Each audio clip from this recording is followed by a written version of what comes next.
కానీ మనుష్య జన్మ ఎత్తినటువంటి నాకు మాత్రమే పరమేశ్వరుడు అనుగ్రహించాడు. నేను మాట్లాడేటటువంటి మాట అందరి మనసులకు శాంతి కల్పించేదయ్యి ఉండాలి తప్ప నేను మాట్లాడేటటువంటి మాట ఇతరుల యొక్క మనసుకు వ్యగ్రత కల్పించేది కాకుండుగాక.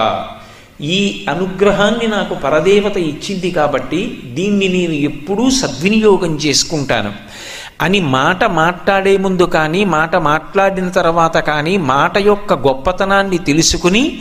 ఆ మాట మాట్లాడగలిగినటువంటి ప్రాణి 84 లక్షల జీవరాశులలో నరుడొక్కడేనని, అటువంటి నరుడిగా జన్మని పొందడానికి నాకంటూ ఒక ప్రత్యేకమైన పుణ్యం ఉందని తెలియకపోయినా భగవంతుని యొక్క నిర్హేతుక కృపాకటాక్ష వీక్షణము చేత మాత్రమే ఈ నరజన్మ లభించిందని, అటువంటి జన్మలో నాకు పరమేశ్వరుడు స్వరపేటికి నిచ్చినందుకు కృతజ్ఞుడనై దాన్ని నేను దుర్వినియోగం చెయ్యకుండా సర్వకాలం